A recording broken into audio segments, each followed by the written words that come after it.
Hi, I'm Ashley Miller. I'm here at the Education 2.0 conference, and I have the pleasure of speaking with a special guest and honoree. Can you please introduce yourself and tell us about your organization or just the reason why you're here at the Education 2.0 convention? Well, thank you, Ashley. My name is Dr. Garner. I have been in academia for almost 3 decades, and I am here because I look for opportunities to elevate and celebrate the voices of students to ensure that there are always dynamic ways to build on education and connectivity. And just to piggyback, speaking of dynamic ways to build on education, what are some ways within the current education system changes that can be implemented or innovative to where you feel like it could build up the students within the school system currently? Oh, I love your questions. Thank you. So I would start with digital literacy, making sure that the students are intimately engaged and understand the power of technology. And secondly, social emotional learning. It is imperative that we are intentional about taking care of ourselves, our minds, and monitoring our thought processes. And lastly, collaboration.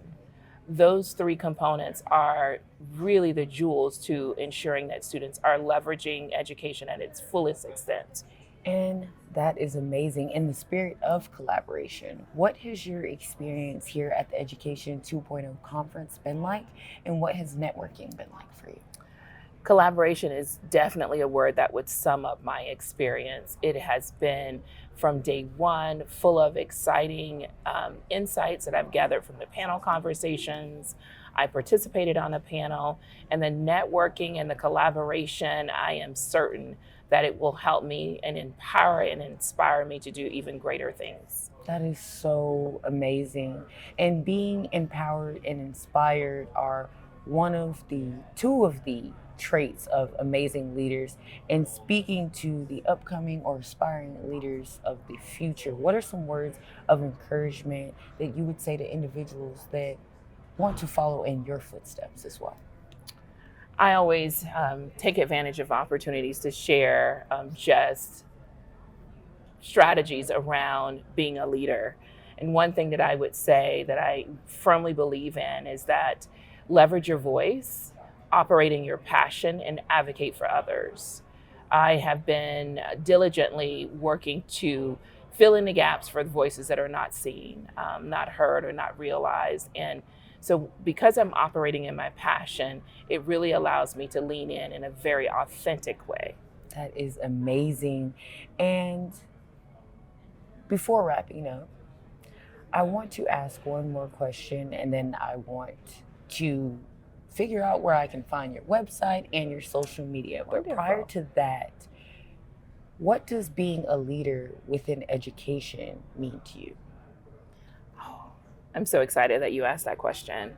So it means that I get the privilege and honor to stand in the gap for the seen, the unheard, and the unrecognized. I get to represent their voices. I get to lobby so that they have a trajectory that is meaningful and aligns with who they are and their passions.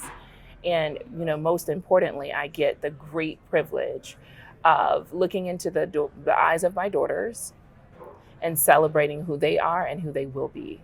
That is amazing. As a daughter, those words hit completely differently.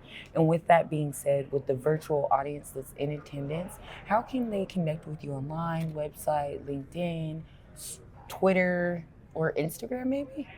Well, check me out at on LinkedIn, Dr. Iris Garner, Okay. and I'm excited to hear from you. And maybe we can collaborate and continue to inspire others. Yes, and it's been a pleasure. You guys heard it. LinkedIn, that's her go to.